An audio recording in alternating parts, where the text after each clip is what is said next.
Hey guys, new video here. Just hit level 100 on another Scion. This is my third one, playing some kind of different aura stacking build. Play the EK, play the Spark. This time I want to kind of go over how I've set it up for just running heists and grand heists, because it's very, very different when you're only focusing on one type of content when you're specializing. So I realized that it's been a couple characters. If I didn't make this video now, I just keep swapping the gear over and I wouldn't be ready to just talk about the complete character at level 100, why I've chosen things. So this won't be so much of a build guide. If you need that, there are a lot of other YouTube videos from previous leagues, from this league, that you can kind of see how the build gets together. For the purpose of this video, I'll show more of why I chose the things I did, so maybe it can give you some insight onto how you might want to build your character for whatever content you are doing. So with that said, this character is made for only heisting. I don't do maps with this, although it can. I do some simulacrums with some swaps I'll talk about later, and but mostly just contracts and heisting. So the general principles of the aura stacker remain where you have all the aura stacking components of the aura effect nodes. If you look at the skill tree, it's pretty much the same as everyone else's skill tree. I'm using Blade Vortex. The reason for that is when you use Blade Vortex, I want to try it out. It's not a projectile based build, which really sucks, right? Because you have an alternate quality haste that boosts projectile speed, and then that gets multiplied by your aura effect. The reason I chose Blade Vortex, and this can work on any duration spell to certain degrees of effectiveness, like Winter's Orb's duration, Blade Vortex duration. I don't know if there's anything else that's kind of stays around you, maybe even Static Strike or something like that. Something that keeps doing damage output while you're moving. So if you look right here, I have a phaser on my left click, right? And if you look, I'm just going to cast my Blade Vortex, and you'll see how long it stays up with no more casts. It's pretty long because I have an alternate quality male violence gem. So I'll show you that right here. And if you look, okay, now my Blade Vortexes are gone. If you look right here, that 11% skill effect duration, because it's corrupted to 23%, that thing is getting multiplied by my aura effect. And then when you mouse over the Blade Vortex without any of the classical duration clusters here or around here, my Blade Force lasts for 12.8 seconds, which is a really, really long time.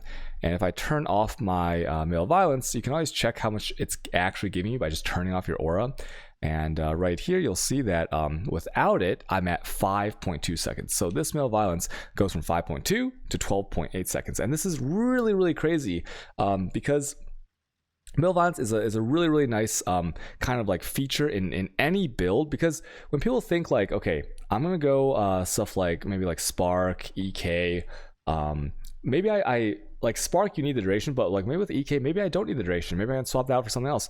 But actually, the male violence multiplies so many other things that have a duration, skill effect duration. So it's really, really prevalent when you use things that are up here in the top left, either buff or effect counters up here. So I want to show you my phase run. Phase run is very key for this build, because phase run makes you faster. Everybody knows that.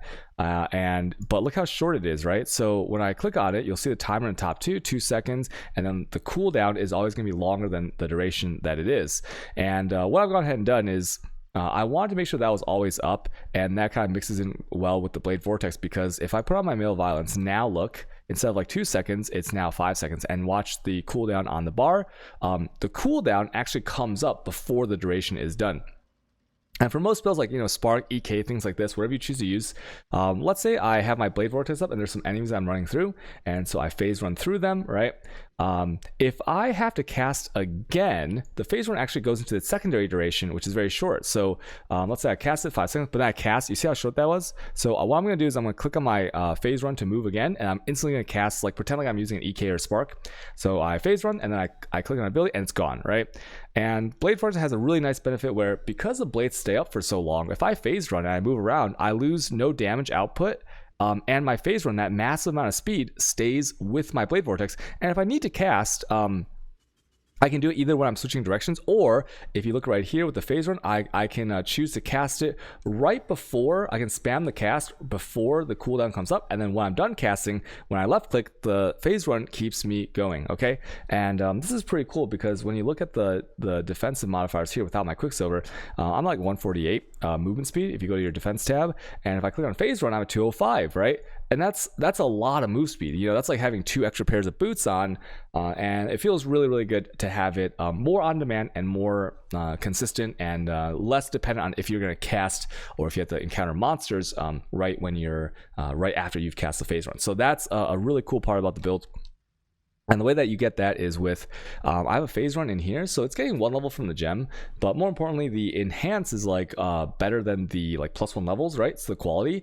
So if I use the enhance and that gets 1 level, that's 5 levels, right? A level 5 enhance, I mean, and 32% quality translates to my phase run. If you look right there, you can see that it grants, like overall, that buff grants 67% increased movement speed. So really, really cool there to get you around the heist and the grand heist, okay? So if I pop my Quicksilver here, look at my move speed here, 300 and with phase run, 331% move speed with phase run and this, and that's not counting the headhunter buffs or any other like tailwind buffs that you might have. So very, very speedy, and it feels quite good. So another part of this build is let's just go over like I guess the gems, and we can go over the gems, why I use that in that slot. So these gloves are +5s. If you notice that it doesn't have a duration one, you could search these and whoop these on the trade site with duration gems, right? You could get duration gems maybe. Like maybe I can corrupt these because these are 4 nodes, but I'm kind of scared. So you could get like +7 gloves, I guess. But because I had to kind of choose, it was both a matter of money. So +7s, you probably wouldn't be able to afford. I know I can't afford it right now. And the +7s just don't exist really. So because of that, well, with the curse on hit and the other things I wanted, right? So because of that, I settled with aura, AoE, and socketed gems. You'll see a lot of people with duration gems. I don't think that's as good. And the reason for that is because like they're still very, very good. It doesn't make much of a difference when your character has that level of juice in it, but it's because duration gems need a corrupted skill linked to it, right? And so if you're going to do a classical, if you choose to do a classic like aura stacker with like going for the big damage, being able to do all the content equally efficiently, and not something that I've set up here with like that's just for grand heisting, then what you'll realize is that you need the corrupted version. So if you were going to put a discipline in here, you need to put a whale discipline in there, right? A corrupted version. And that's number one, that's harder to get because the all quality gems, there's less people that would have them. There's less of them that would drop, less people that would corrupt these, or in some cases double corrupt them than the original versions. And so that's like a scarcity kind of thing. But then additionally, whale skills eat souls. And if you don't know how the corrupted skills work, so for here I have Grace and I have Haste. And the way it works is that when you kill one monster, that soul that you get from it that powers these skills, they're not evenly shared. They don't alternate. They don't have some kind of rule set with like the alphabetical stuff like the corruptions have on the gloves. What they do is they randomly choose one. And so you could get like, let's say you kill 10 mobs, right? It could be that the 10 souls feed into your Grace, or they can feed into your whale haste. And you can't really choose where that goes. Okay, there's no way to choose where it goes. It's completely random. The more whale skills you add to this, for example, you'll see some people using like maybe a righteous fire or a whale discipline. The more of those types of skills, the less reliable your haste becomes on cooldown, right? And maybe even grace in some instances. So what I mean by that is like the more corrupted skills you need to use for a duration based implicit in the gloves, then the less reliable, the more time will elapse before I can press my whale haste and go faster. So that's the only reason. It's a very, very small thing, but I definitely noticed it because there was a time I was using righteous fire, the corrupted version, and discipline, the corrupted version, right? And it would be much longer on average to get this button, my S button, up to start zooming, or in defensive scenarios to get, maybe I could pop them both at the same time. To go with the grace as well, right? So that's just a tiny like throughput of your speed, and that's why I've chosen to not go with duration on the gloves. And the Anger, Divergent Anger in here. So Divergent Anger is very, very important for this build. If there's any arguments about like whether or not aura stackers are OP, the new qualities on the gems have made them like on another level because those get multiplied. And that might be like on the chopping block for future leagues. We don't know yet, but we'll see. Divergent Anger gives you movement speed. Now 20% gives you 5 movement speed, and if I link my Anger to the enhanced level 5, I get 13% movement speed. That is like super crazy, right? The 3%, if you corrupt your Anger, you don't really care about 2120 because most of these builds are either lightning or cold to start.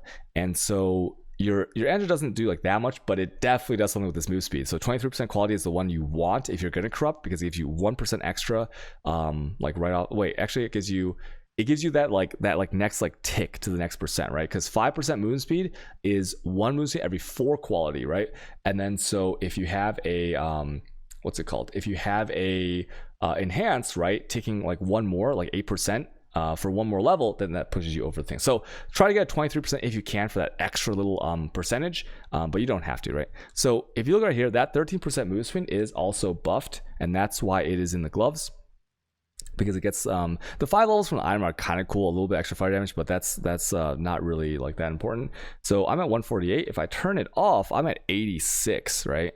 And you might wonder like, well, the thing only says you know, the 13%. Well, that's multiplied by aura effect, right? So the more aura effect you have, the faster you go on things like this. So that's pretty cool there for the, that's why I put the Andrew in here.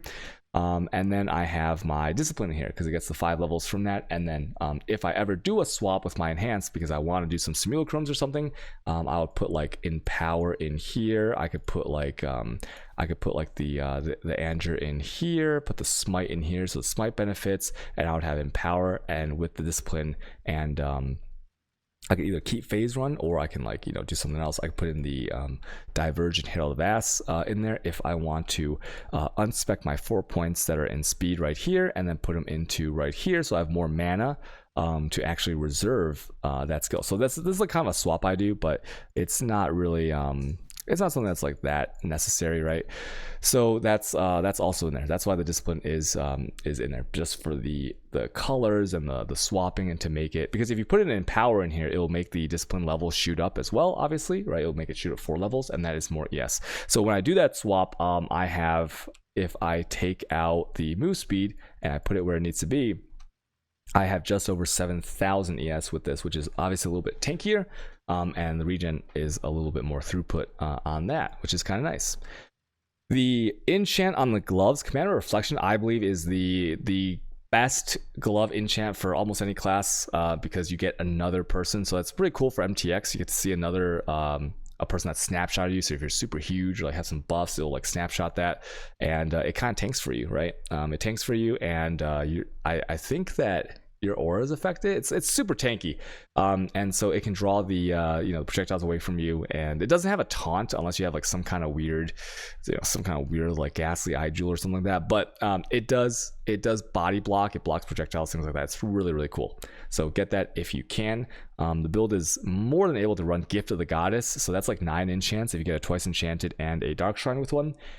And yeah, that's the gloves. So for the belt, I decided to go with the header, because header is just overall better speed. You can use a Torrent's Reclamation if you want, but the header is just overall the most speed that you can get, because in some of these rooms, especially tunnels and repository, the movement speed buff and the haste buff that you will steal is quite plentiful, and you'll reach some pretty ridiculous levels of speed on there. So on the header, I have an implicit that it gives me 12% move speed. Once again, you know, I've even taken the I've sacrificed 4 skill points, which is quite a lot on an aura stacker, to get the 12% movement speed here. So I'm just as willing to give up whatever else I could get on there, you know, for that movement speed. And the Andrew has 70% aura effect, same tie-in as before. As for the chest, you're gonna want a for a spell based. You're not gonna go Sack of Walls, right? Like, why not Sack of Walls, right? Everyone always asks that, and it's because the tie-ins and the mana reservations and everything, all the synergies coming together for a spell based caster with low life and more damage and everything. Just I believe that the Shavs is better if you want to go spells. It's gonna be better than the Sack of Walls, and the +2/+2s are more. They're more obtainable because there's more people double corrupting shafts. So these aren't even like that expensive compared to some of these jewels that you'll see. So that is pretty nice right there. Get a +2 of any kind you want. A +2 surprisingly is, I think, only 40 to 50 exalts for a shaft, because there's so many people corrupting these. So get the one that's tagged with your skill, whatever you are using. Another really nice thing is if you can get something that has like you know, like maybe like a reduced crit damage taken, that is also nice for even more survivability, or just a less damage taken, like I think it goes from 4 to 6%. You can get something like that, but you know, +1 or +2 for your main skill is super nice on the shafts. Obviously focusing on the percentage ES there. The rings. Okay, so these rings are really nice. Obviously, these give you. These are pretty cookie cutter, right? They give you an extra aura, and the reason I've chosen these two, Wrath is very popular because Wrath, if you look at the other alternate qualities, you can get things like 2% reservation, but I didn't really need that because my other reservations on the tree were good. And so Wrath, when I looked at alt quality, and if you want alt quality, you can go to the website and just like see all of them. I felt that giving up the alt quality on the Wrath was the least harmful, I guess, or the least beneficial of like having an actual gem, right? Because if it's on the ring, you can't get the alt quality. There's actually no quality at all, right? So that's the reason. And it is level 21, so it is a more multiplier for the lightning damage. And so that's why that's on there. The cast speed is nice for any other skill besides Blade Vortex. I mean, even Blade Vortex a tiny bit, because if you're using an Arcane Surge or something like that, it will extend duration. Speaking of that a little bit, if you want to use Arcane Surge, it's extremely good for these builds. To the point where I would say, if you have the cast speed, you have the money for it, you would go an Arcane Surge with maybe like a +2 seconds to the duration. Once again, Arcane Surge is it's a little bit overlooked sometimes because of how much mana it takes. So if I were to put in Arcane Surge here with this cast speed right here, it will take a long time to ramp it up. Like, you wouldn't see it for a few seconds, right? I'm not using it right now, but that would get multiplied by the Malevolence. So if you ever have any kind of buff that's like, that's lasts like too short or something, if you have a Malevolence alternate quality, it will juice that up. So it's like my Arcane Surge lasted like 15 seconds. And so it didn't really matter if you weren't casting that much. That's a little side note for if you want a little bit of like staying power on some of your duration buffs. But yeah, Arcane Surge was really, really cool there. So the cast speed would help get the mana for the casts per second up so that you get more Arcane Surge. That's why I chose the cast speed. I paid a little bit extra for this one. And then this one's strength and dex. In some instances, you might be starved on strength. Like for me, my determination is only level 15. And the reason for that is because I didn't really feel like getting any strength on the tree or anything like that, or on my cluster jewels, because the other things outweighed it.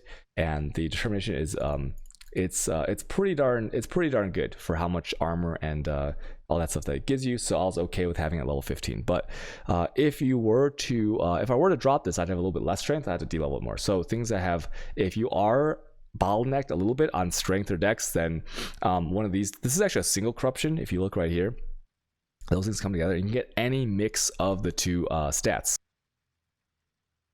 So those are my rings when I chose those.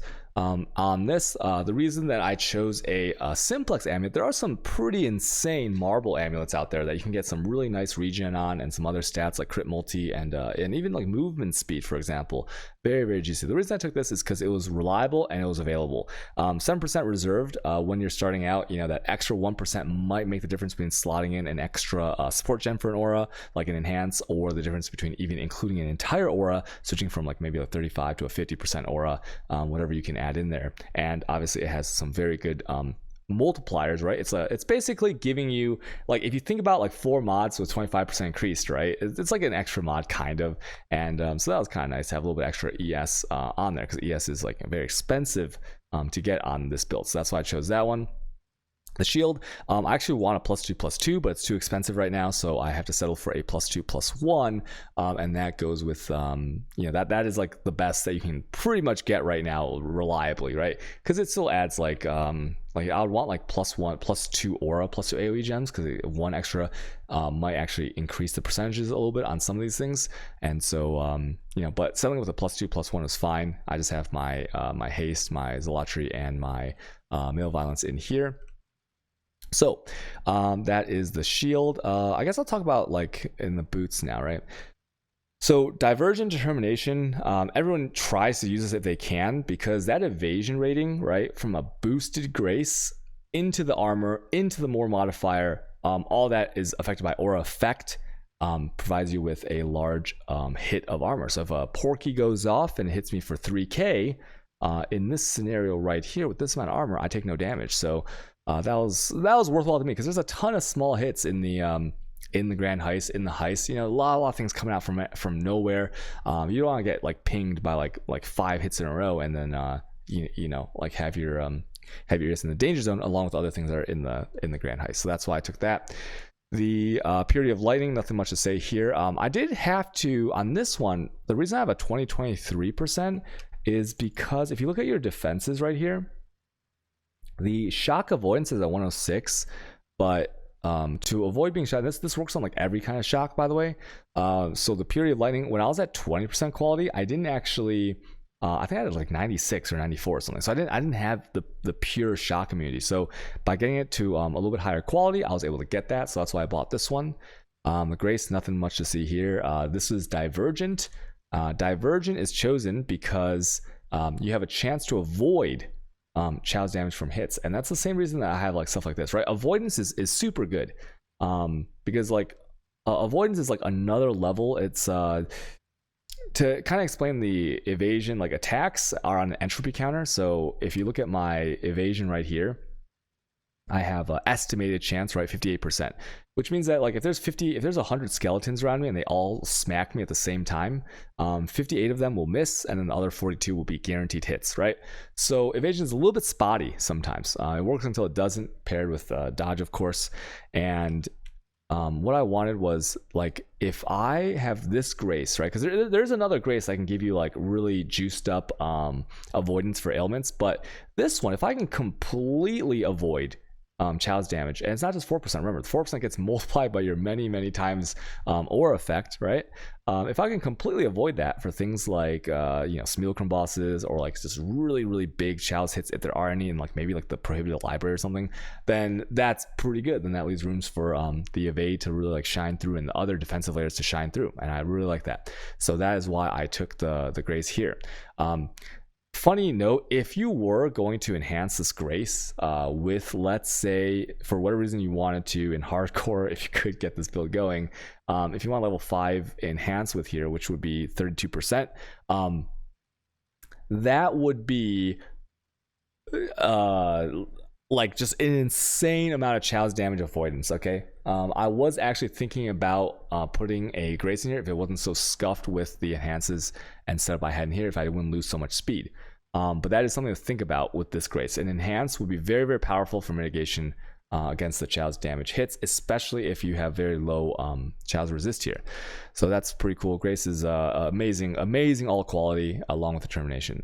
Blood Magic here is just because this one gives the puts all these skills on Blood Magic, and I don't really need the alt quality, the 1% reduced, because like if you look at my life, I have a lot. I mean, that's not so much, but like I had some other things going on, but that really helps with the if you're having trouble, okay? With like other setups, I actually have about like 100 something life. I don't know what happened here, what I switched up, but I have 16 life here, but usually I have like 160 something. And so because of that, I don't actually need this one, but you get this one because it's like having another 1%. So that might help you out in the beginning, okay? This is pretty easy to, if you have secondary lenses to get this yourself, it's not too bad. It's one of the better things to use on, along with urgent orders for the secondary regrading lens. What else do I have here that's chosen? Okay, right here, this helmet here. So actually, I guess I'll go like this way. I'll go counterclockwise. Haste, nothing much to see here. The haste, when I was playing Spark and EK, the all quality projectile speed is multiplied by your aura effect. So you have insane projectile speed, and to the point where you can even, if you want, you can drop it on your jewels on the tree. And this one can be linked up here with enhance if you want it to, because the enhance will make it, even more projectile speed, which is multiplied. So pretty crazy stuff, because you're going to be getting, I think you get like probably like over 100% projectile speed for free. So really nice to get this Divergent Haste. And then the Zealotry. The reason I didn't need the crit multi one is because when you think about it, if you're just like killing everything, which you are, you don't really need more damage, right? So my crit multi is only around like 200, which is really bad, but the regen of walking through degens, walking through lasers, things like this actually really helped. And so and it's you and nearby allergy, so I get that extra regen, and it's really sick because that gets multiplied by aura effect again. So this helps me for Heist. There's a lot of degen and stuff in Heist, a lot of like little ticks of damage that you might not expect, and your regen could like help you through that. And the male violence, nothing to see here. Get a 23% if you can, because it's 11% skill effect duration. The helmet. Okay. So, why did I go with Discipline? Reduced mana reservation. Like, Discipline is a 35% mana. This really only matters when you're like starting out the build, like in the early stages or mid stages of the build, because when you think about discipline, what it might be linked to, it's probably going to be linked to an empower. And in some cases, when you're doing like some speedy stuff, it might even be linked to an enhance, which mine is right now, right? And in situations where you're linked to both, or maybe some other weird setups that you have, I thought discipline is the most likely to be multiplied more than once, right? At least once, but maybe in some scenarios it might be multiplied more than once. And because of that, I don't want to run in a situation where that extra support gem, I might have to like change the link so it's only 3 linked, or I need to take out a support gem, or I need to move it, like recolor different things. So the discipline was the safest helm enchant to get because number 1, it is on mana, and then number 2, because of the linkages, the possibilities, and the movement of that gem all around the gear, right? So that saves me like the hassle of thinking about it, because there's other things you can get like purities and whatever that are also starting at 35% and might also be enhanced, like mine is up here with the purity of ice and the elements, but they are less at risk of being moved around, reshuffled, connected to other things, if that makes sense. So that's why I chose the discipline enchant, but also things like, you know, pure gal, pure might, pure gal, pure might, and pure, what's the other one? It's called pure aptitude. Those things make the purity ones like a little bit less. So I just didn't want to deal with like the hassle of whenever you want to change something up, you might have to deal with more annoyances when it came to discipline. The helmet +4. If you can get it, you can get another corruption on here, I think, if you want. Like regen's also good. Obviously some other levels is good, but you don't really need it. The enhance in here, okay, like right now I think I swapped this, right? But this needs to go down here, I think. We can put this in here. So the purity of ice and purity of elements, this is not really Grand Heist based, because you don't need too much damage for Grand Heist. You don't need much damage at all, actually. You just need to survive. That's the most important thing. And if you could, the reason I have very low multi, so I was like, where can I get more damage if I could just easily get it? And the penetration here with the enhance, right? Normally it's 8%.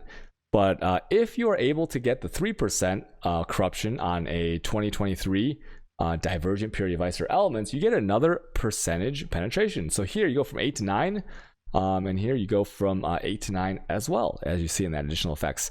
And then once again, that gets multiplied by your aura effect. So that extra 3% actually gives you, like, what is it? Like, I don't know, like probably like 10% penetration or more.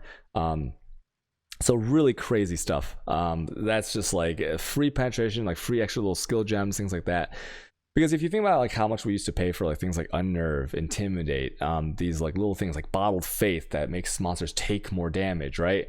These tiny little increases in damage are pretty cool, and they do add up. So I thought that I'll do that, and that's pretty cool. But once again, this is not really core to grand heisting or making you go faster, right? So that's that right there.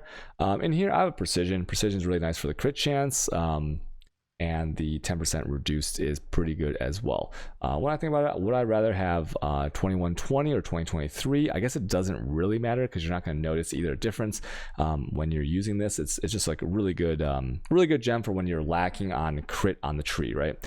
The clarity is really nice. This one you don't need divergent, so like when you're on low life, right, you don't count as full life, even if the life is full out of the amount you could have. So same thing with mana. I'm never at full mana because I'm reserving mana, but I just thought it was cool to have, and later on if I corrupt it, you know, maybe I could sell it for more. It's just like a cool alt quality to have, so why not, right? The other one is, I think, like mana recovery with flask, but I don't use a mana flask, so that doesn't really matter. So I just decided to go with this one because it's cooler. It's leveled up as much as I can to reliably cast the other things. This one is very safe to de-level with a regret. If you find that you're changing up your setup a lot in the early stages of your build, for me, for heisting, I was changing up things so often that I often had to regret this down to a level 1, but it levels up so fast to this level that it doesn't really matter, right? So you can just adjust that based on how much mana you think you need for this not to gray out, right? That was the most important to me in the heists and in the Smilkrums and stuff. If I ever saw this button graying out because I didn't have enough either like top end mana or mana regeneration or a combination of both, I would de-level the clarity until I got to that level where the cast icon in my bar would never gray out. That means you have maximum throughput of your damage and your casts, and that affects other things as well. Once again, like your Arcane Surge and things that rely, like inspiration, right? Getting inspiration stacks up as fast as possible. So that's pretty cool as well. Purity of Fire. So this one, the reason it's 23% is the same reason as the Shock. because when I went in here for Ignite Avoidance, right, this one's going to give you don't have the Grace Avoidance one, which I don't think is as good as the Avoid Chalice damage hits. I was at about 90 something, and like 94 or 96, I forgot what it was. And getting 23% allowed me to boost it through my aura effect to get over 100% Ignite Avoidance. And Ignites can catch you off guard depending on what content you're doing. So I prefer not to get ignited, right? Because there's no way we're going to run a dowsing flask or anything like that. So that is pretty cool. I guess in some instances, what you could do is if you had a high enough Call the Brotherhood or something, right? Because like I think you need eye level 85 to get immune to bleeding. I don't know what immune to ignite is, but I do know it's a corruption that you could get on a certain eye level ring. Maybe it's 83, maybe it's 84. It's definitely less than the bleeding one, the immune to bleeding one, and that could be pretty nice there. But I don't think I can afford that, and I don't think that's available this league anyways. So that's just like a little side tip there, I guess. And yeah, that's about it. So for the heisting sub, that is all of it. Offhand, obviously, heisting does give you a massive amount of XP. So if you're gonna level gems, you should probably get a. I'll just show you right here. You should probably get an all white gems bow, so you can put whatever you want in there, and then a Maloney's, preferably all white as well. If you do Varichis, you can easily get this to be 3 white. And right now I'm leveling Smites, and the reason I'm leveling Phantasmal Smites is because either way it corrupts. As long as it doesn't brick, it's good, because if I get 2120, that's an aura, and that aura 2120 is much stronger than 20. Obviously it gets multiplied by the aura effect, and boom, now I have massive amounts more damage. Pretty cool. If it corrupts the other way and my quality goes up, well, if you look right here, this smite could be very much be linked to an enhance. And so if you get 3%, right, because it's 5% increased attack and cast speed multiplied, that requires 4% quality for 1% increased attack and cast speed. So the enhance will push it over the edge, and it'd be pretty sick. So either way, it's good. As long as the quality doesn't brick downwards, it's fine, because if it bricks to level 19 from 20, you can just level it back up and sell it, and it's just as good. So that's why I'm loving that. So this smite's pretty cool if you need it. Okay. Let's talk about the skill tree here, and why I've chosen certain things on my jewels and on the tree. So speed is very, very important. So you'll see that I have taken movement speed here. I have taken, instead of the normal necromancer, and this is something that you have to like try out for yourself. The necromancer ascendancy is extremely strong for cast skills. So spark, EK, any of these things, right? The more you cast, the more throughput of damage you have, the better it is. But for my build, for zooming through, I didn't really need that cast speed, right? Because I can maintain my 10 stack and no problem, and it didn't really do anything for me besides getting my inspiration charges up faster and getting my Arcane Surge up faster, more reliably. So what I did instead is I went with a Pathfinder, and the reason I did this is because when a flask effect is on, I get 10% MS, which is equivalent of 2.5 Might of the Meek points right here, which is super strong. It's like leveling twice. And then also a huge part is flask gain 3 charges every 3 seconds, and that's really big, because if you mouse over a Quicksilver, right, it takes 20 charges, so you might be like, oh, okay, you have to wait a long time, but actually you'd be surprised as to when you're at that threshold to be able to press that flask again when you're killing mobs, right? And then there's also a chance not to consume charges. So the Quicksilver flask is like the huge booster in getting between chests and getting between rooms where there might not be monsters at that current time, and you always want this flask up. So the more times that you can press this flask, or the longer it lasts, or the more chances it has not to be used, makes heisting so much more enjoyable, to the point where, like, you know, like waiting behind a door and you have like no flash charges, right? And you go through the door like to the next zone where you know you need to go click that next chest, you need to get out this way, and when you don't have your Quicksilver flask, and especially like maybe even your Cinder Swallow flask, which only has 1 use, this can make a huge difference in your enjoyment and the smoothness of the gameplay. So I have to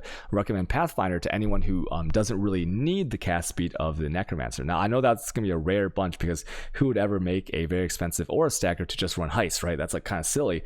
But this is really good. If you're wondering about this, like, it doesn't matter where you connect. I get asked this sometimes, like, why connect here over here? This isn't for the penetration for a pure talent. This is just because it doesn't matter which way you connect, because there's no bonuses. There's just passive points, right? So you can connect anywhere there. Other things that I've done, if I look at right here, this is an Unnatural Instinct slot, because I like the for that one jewel slot, like you should put in like probably a 1%. But if you look here, I have some little amount of increased mana, which is actually kind of cool. And you get like the 10% int still. You get like some other things, but this is mostly because I had the jewel, and you know, the little benefits of like the ES and stuff like that are kind of cool for this slot, because most of the gems, if you're buying them corrupted, they're gonna have 8%, right, instead of what do we have here, 15%, and then of course mana and other things. The right here, so at level 100, if you want to keep playing a level 100 characters, you could actually go one node voices here if you wanted to. You would have the skill points. It would be very tight, but you could do it. And the reason I didn't want to do that is because when I was playing my projectile builds, I did actually try out a third one. I had a third one to try out. I sold it, unfortunately a little bit too low compared to what the prices are today. But I did try a third node, and it did not feel as good, because although the aura effect buffs everything else, so damage doesn't really matter. Speed, a tiny bit of speed, I guess, and then also, you know, you have all the other things that you have in here. But then what I found is I was really missing these, okay? Because although I have good evasion and everything, when you have disorienting display, when you cast an elemental skill, this is like spark, I guess. EK is physical, and my current spell is physical, so it wouldn't work. But when I was playing spark, like, this is really sick, because if you blind, then they both have less accuracy, right? And then they have to get through like your dodge and like all these other things. It's like pretty much impossible to be hit with this, and you cast so fast that you're always blinding nearby enemies. But more importantly was the blast freeze. Now this blast freeze affects pretty much every single aura stacker, because you're never going to not have cold damage on an aura stacker. This one, through the door, right? If I like shot an EK or a sparkler through the door of a heist, it would freeze everything. And that alone was worth the not taking of voices right here, because this freeze 12 units is it's about a little less than 10% less than half of a discharge radius, right? So pretty small, but I'm telling you that this will cause you a lot of it'll give you a lot of safety, basically, if you're ever scared of dying on the way out, or you're just starting your guy and you really need to you know, like freeze guys behind the door that are charging with their beams.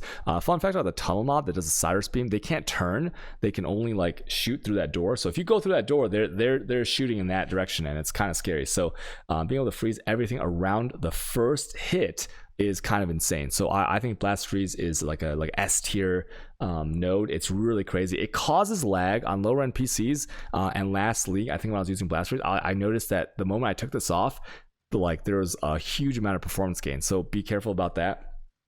Another thing is that with the safety that comes with this, you might be looking for these two, right? If you're playing Spark especially, note that the order of the listings does not actually stay the same. Wait, how do I say this?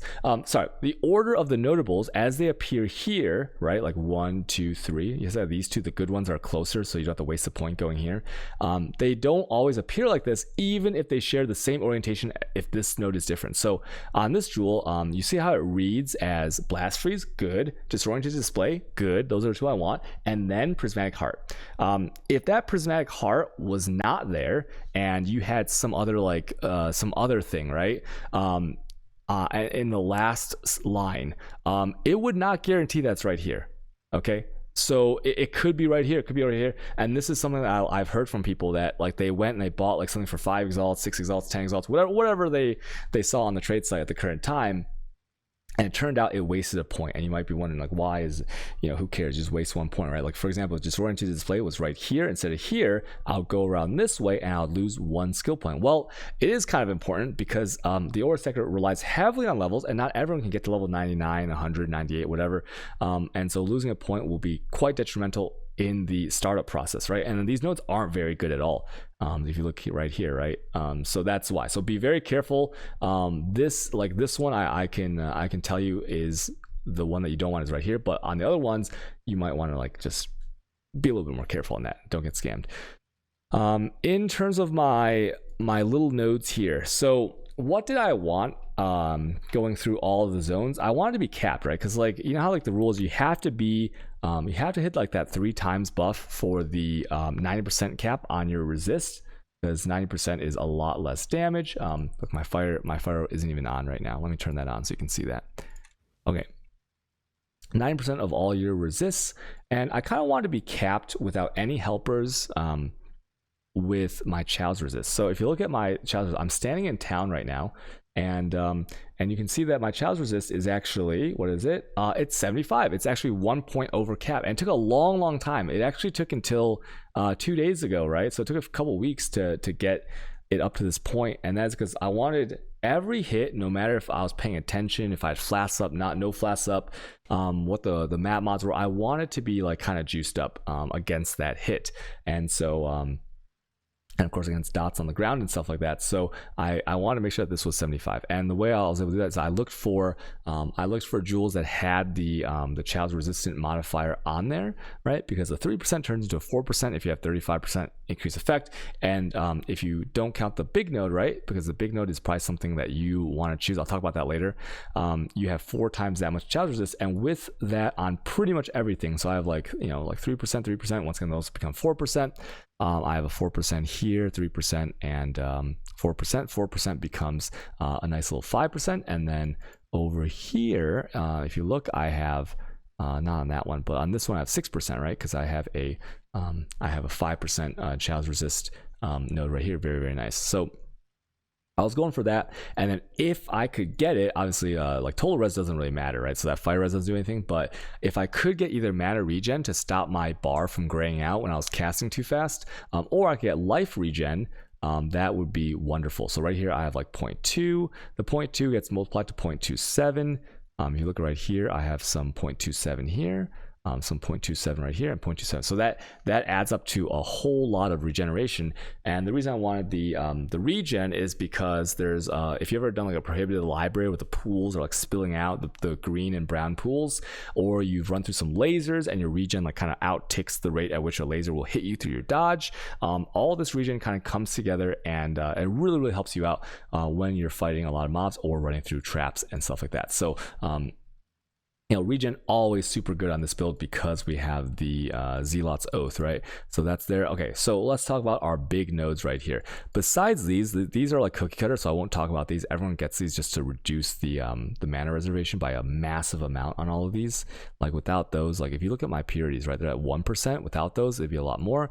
And then you look at the big node. So why do I have first among equals? This is kind of I guess this is like a controversial choice, right? Most people wouldn't take this because you can get other stuff instead of this, and it might be even better. But this one gives 10% effect, which is not bad, right? Because if you look at these nodes, every one of my small nodes gives at least 8%. Well, not at least, they give 8% effective non-cursed auras. So this one already, 10%, a little bit extra. And since I have so many, it's a little bit extra 2% on each node I get. So that makes sense to most people.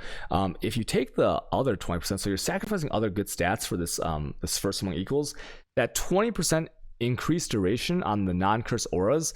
The reason that I might that you might want to take this for, remember, this character is completely made for grand heisting, is just for the reason that this non-curse aura skills have 20% increased duration affects the whale skills here, right? Okay, so if you mouse over here, right, non-curse aura skills, which is pretty much everything on the whale skills here, except for not like righteous fire or whatever, but look at the duration on this. Hold on, let me turn on my stuff here so that, okay, I need to go to the menagerie because I'm out of life to cast my things.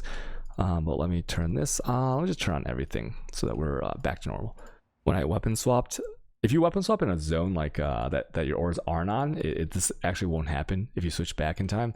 Well, let me just put everything on here, and you'll see that. Okay, so right here, my whale haste buff right here lasts for 13.44 seconds, right? Really strong. And then more importantly, this whale grace lasts for 20 seconds. That's why I wanted it for. A 20-second whale grace. Whale grace gets multiplied by your curse effect, or sorry, your aura effect, and you have 75 dodge for 20 plus seconds. Okay, most people say, well, your soul gain duration is also increased, and that is true. If you mouse over, my soul gain is 30-second duration. But in a case where you need it and you need to run through double traps, right? So let's say you need to run through like double minefields, double lasers. It is highly unlikely that you will hit your whale grace, hit a door, and then have the duration without having to stop and kill mobs to run through the next set of traps, because mines are still pretty scary, and lasers aren't so scary. You can run through them pretty much if you're fast, and if you have grace you just won't get ticked at all.